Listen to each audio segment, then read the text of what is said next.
Welcome to my channel চাকরির সন্ধানের তরফ থেকে সকলকে স্বাগত জানাই। সকল বেকার চাকরি প্রার্থীদের জন্য আবার একটি বিরাট বড় চাকরির আপডেট নিয়ে আমি চলে এলাম চাকরির সন্ধানে। এবারে শুধুমাত্র উচ্চ মাধ্যমিক পাস যোগ্যতায় রাজ্যের স্কুলে শিক্ষক নিয়োগ করা হবে। সম্পূর্ণ বিনামূল্যে আবেদন করতে পারবেন শুধুমাত্র উচ্চ মাধ্যমিক পাস করে থাকলেই। প্রত্যেক মাসে 22,000 টাকা করে বেতন দেওয়া হবে। এই ভিডিওটিতে আরও ডিটেলসে সব কিছু বলে দেবো, কেউ কিন্তু স্কিপ করবেন না। চলুন ডিটেলসে দেখে নেওয়া যাক। দেখুন, পদের নাম আছে অ্যাসিস্ট্যান্ট টিচার, একটি শূন্যপদ আছে। এই ক্ষেত্রে শিক্ষক পদে আবেদন করার জন্য প্রার্থীদের পশ্চিমবঙ্গ উচ্চ মাধ্যমিক শিক্ষা সংসদ অথবা সমতুল্য কোনো বোর্ড থেকে উচ্চ মাধ্যমিক পাস করে থাকতে হবে। সেই সঙ্গে সরকারি স্বীকৃত যে কোনো প্রতিষ্ঠান থেকে বধির ছাত্রছাত্রীদের শিক্ষাদানের জন্য বিশেষ ডিপ্লোমা কোর্সের সার্টিফিকেট থাকতে হবে।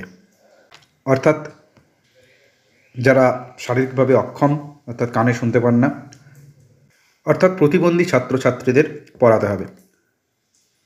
মাসিক বেতন 22,700 টাকা। আবেদন জানানোর জন্য প্রার্থীদের বয়স ন্যূনতম 18 থেকে সর্বোচ্চ 40 বছরের মধ্যে হতে হবে এবং সংরক্ষিত শ্রেণীর প্রার্থীরা বয়সে ছাড় পাবেন। আবেদন করতে হবে অনলাইনের মাধ্যমে। জেলা প্রশাসন অফিসিয়াল ওয়েবসাইটের মাধ্যমে এখানে আবেদন নথিভুক্ত করা যাবে। সেক্ষেত্রে অনলাইন আবেদনপত্রটি নির্ভুলভাবে পূরণ করতে হবে। আবেদনপত্র পূরণ করার সময় প্রয়োজনীয় নথি স্ক্যান করে আপলোড করতে হবে। সমস্ত কিছু তথ্য আপলোড করার পর সাবমিট বাটনে ক্লিক করলে আবেদন সম্পূর্ণ হবে। ডেসক্রিপশন বক্সে সেই লিঙ্ক থাকবে, সেখান থেকে আবেদন করতে পারবেন। নিয়োগ করা হবে লিখিত পরীক্ষা এবং ইন্টারভিউর মাধ্যমে, যেখানে লিখিত পরীক্ষা হবে 40 নম্বরে, ইন্টারভিউ থাকবে 10 নম্বরের, টোটাল 50 নম্বরের। আবেদনের শেষ তারিখ 21 ফেব্রুয়ারি 2024। ডেসক্রিপশন বক্সে লিঙ্ক থাকবে, আবেদন করে নিতে পারবেন। নেক্সট আপডেট নিয়ে খুশি হাজির হব।